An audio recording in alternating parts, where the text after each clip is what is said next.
Olá! Que alegria ter você aqui de volta no Eu Profundo.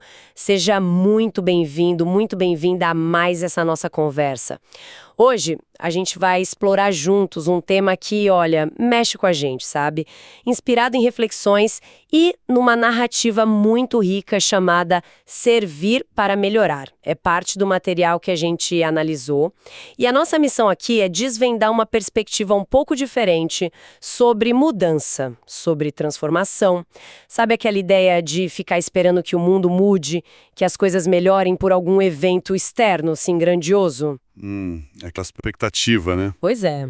O que vamos conversar hoje propõe um caminho, digamos, inverso.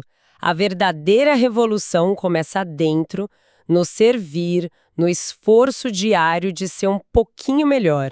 Parece interessante. Vamos nessa. Então, para começar a desembrulhar essa ideia, vamos pegar a figura de Tomé, um dos seguidores de Jesus. Ele ouve falar sobre um novo reino e a cabeça dele vai a mil. Imagina logo uma virada política, sabe? Uma libertação para o povo judeu, talvez algo até espetacular, com anjos e tudo mais, liderado por Jesus. Sim, sim. Essa expectativa por uma mudança radical vinda de fora era forte na época, né? Muito forte. Tanto que, numa noite, Tomé vai direto a Jesus perguntar sobre esse tal movimento revolucionário que ele imaginava estar prestes a acontecer. E essa ânsia por uma solução externa é algo muito presente na experiência humana, não é? Muitas vezes a gente se pega esperando que algo ou alguém resolva nossos problemas. E uma grande mudança venha de fora para consertar as coisas. Com certeza. A resposta de Jesus para Tomé, algo como sim, não deixa de ser, é muito, muito significativa. Ele confirma que existe sim uma revolução em andamento, mas a natureza dela é completamente diferente do que Tomé estava pensando. É uma confirmação que convida a olhar mais fundo, sabe? Exatamente. E Tomé, com aquela resposta, fica ainda mais animado, mesmo sem captar a profundidade do que Jesus queria dizer. Ele logo pensa na história de lutas do seu povo e pede: Senhor, então me conta o plano. Qual a estratégia central?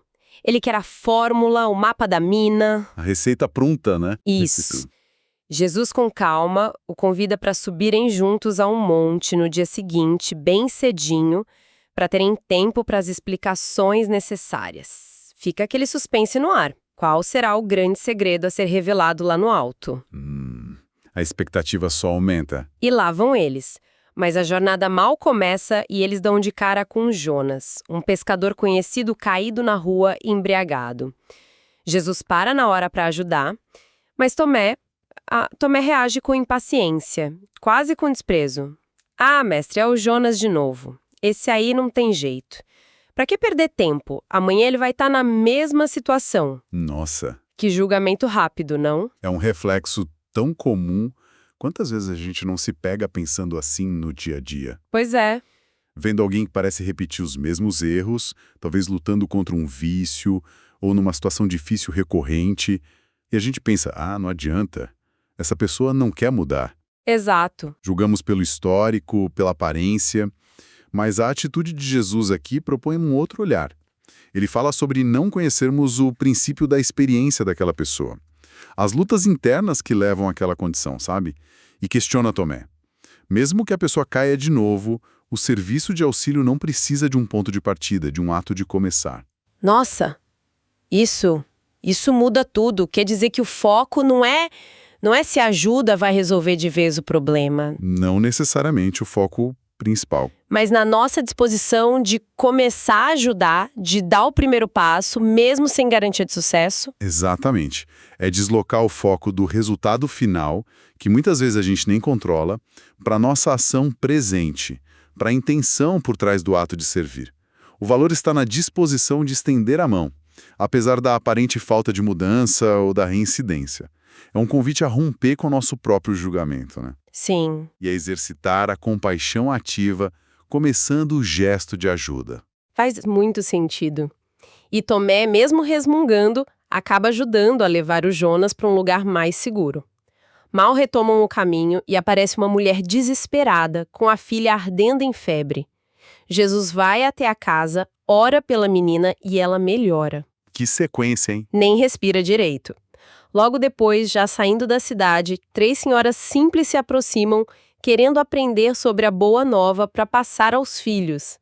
Jesus para, senta com elas e ensina com toda a paciência do mundo. Incrível essa disponibilidade. Nem bem se despede e chega Jafé, um lenhador transtornado. O filho pequeno tinha morrido e a esposa, em choque, estava desequilibrada pela dor. Meu Deus. Imagina a cena. Jesus não hesita, vai até lá, conforta a mãe, ajuda a reencontrar um pouco de serenidade e conversa com a família sobre a morte não como um fim trágico, mas como parte do ciclo da vida, uma espécie de vitória da vida em outra dimensão. Uma outra perspectiva sobre a dor, né? Exato.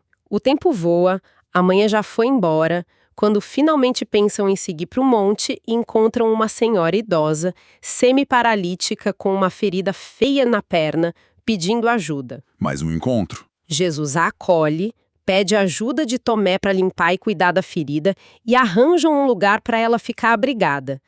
O texto menciona que, nesse trajeto todo, eles atenderam mais de 50 outros casos de pessoas cegas, com sofrimentos mentais, leprosos. Mal deu tempo para comer um pão com legumes. Nossa, que dia intenso. A gente consegue sentir o cansaço, né? Especialmente de Tomé, que só queria chegar logo ao monte para saber do tal plano. Sim, a ansiedade dele. Contrastando com a entrega total de Jesus a cada necessidade que surgia. E aqui a gente começa a conectar os pontos, percebe? A tal revolução que Jesus estava mostrando não era um evento único, estratégico, planejado numa sala secreta. Era a soma constante daqueles atos de serviço. Era atender a necessidade real que se apresentava ali naquele momento. Entendi. A transformação estava acontecendo nos detalhes, no cuidado com a ferida, na palavra de consolo, no ensinamento paciente, no alívio da dor física ou emocional. Veja a variedade. Necessidades do corpo, da alma, da mente, da falta de conhecimento. É verdade, muita coisa diferente. A paciência de Jesus, a disposição em parar, em se doar a cada pessoa, aquilo era a própria demonstração do plano. Em contraste total com a ansiedade de Tomé, né? Que ainda estava preso à ideia de uma estratégia grandiosa, externa. Exato. É como se o caminho fosse o destino, então. As interrupções eram, na verdade, a própria lição. Perfeito. As interrupções não estavam atrapalhando o plano. Elas eram o plano em ação. A revolução acontecia em cada encontro, em cada gesto de compaixão e serviço. E finalmente já é noite quando eles chegam ao alto do monte. Estão exaustos.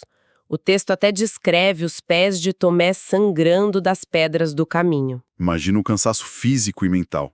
Ele agradece a Deus pelo descanso, mas aquela pergunta ainda está ali martelando, sabe?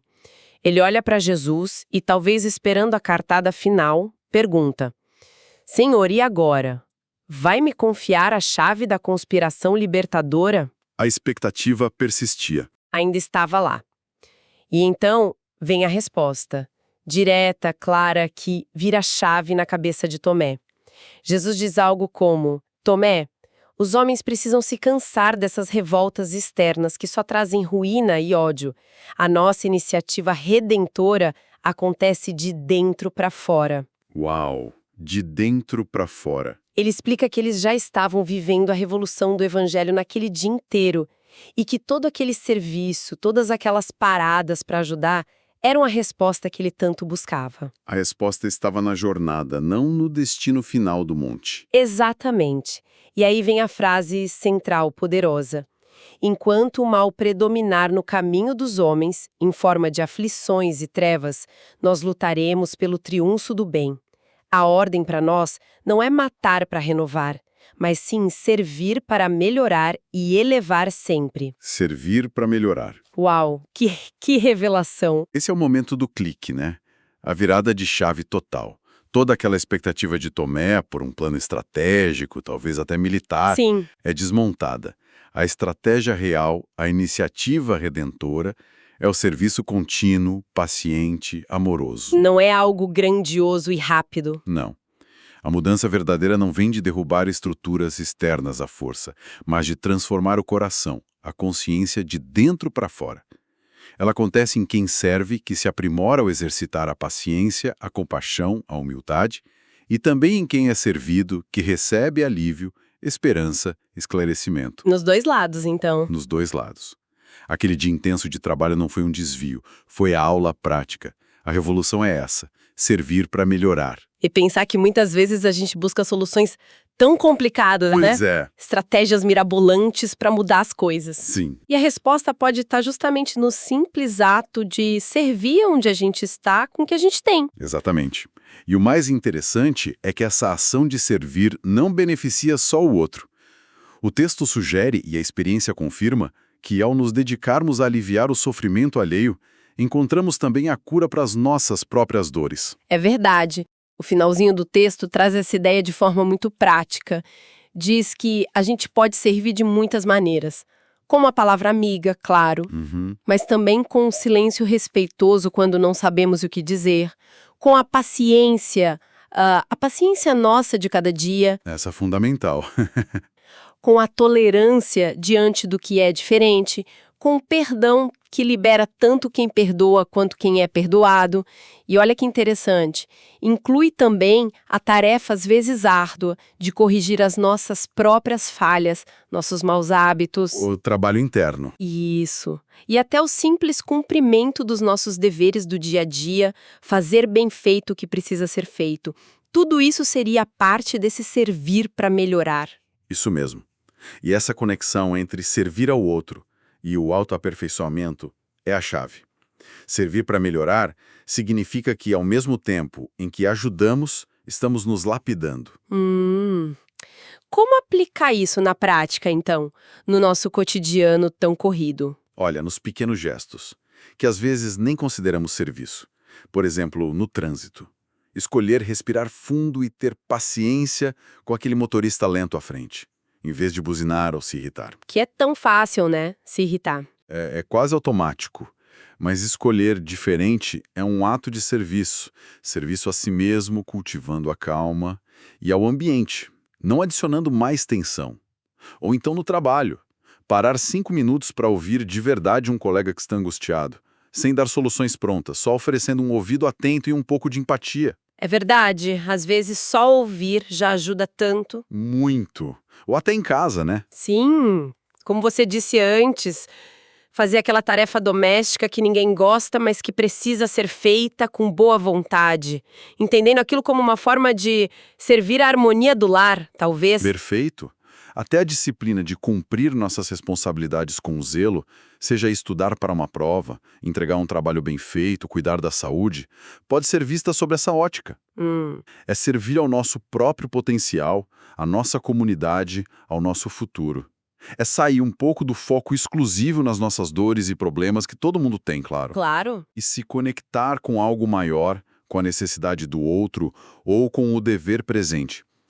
E, paradoxalmente, é muitas vezes nesse movimento de sair de si que encontramos alívio e força para lidar com as nossas próprias questões. É uma perspectiva muito bonita e libertadora, na verdade.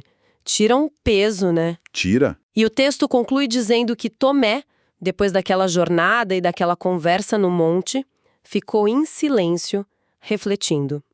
Não perguntou mais nada. A lição foi aprendida na prática. Parece que a compreensão profunda chegou não por uma teoria, mas pela experiência vivida naquele dia exaustivo e transformador de serviço. Então, resumindo essa nossa exploração de hoje, vimos a jornada de Tomé, que começou cheio de expectativas por uma revolução externa grandiosa. Sim. E descobriu que a verdadeira transformação proposta por Jesus é interna, silenciosa, construída no dia a dia, através do princípio fundamental de servir para melhorar. E isso. Não se trata de esperar o mundo mudar lá fora para então agirmos, mas de começar a mudança dentro de nós, em cada pequeno ato de serviço, em cada esforço consciente para sermos pessoas melhores. Fica então um convite à reflexão para quem nos acompanha, né? Como essa ideia do servir para melhorar pode encontrar espaço nas nossas ações e pensamentos diários? Será que existe alguma pequena ação de serviço, talvez algo que a gente considere insignificante ou ineficaz, como o Tomé pensou sobre ajudar o Jonas, que poderia ser um ponto de partida para essa nossa própria transformação interior? Onde, no nosso caminho, podemos aplicar essa disposição de servir, não como um ato heróico isolado, mas como uma atitude constante de melhorar o que está ao nosso alcance, começando por nós mesmos. Começando por dentro. E, assim, irradiando essa melhora para o nosso entorno. É algo para a gente pensar. Uma reflexão muito valiosa para levarmos conosco. Muito obrigada por nos acompanharem em mais essa conversa aqui no O Eu Profundo. Até a próxima.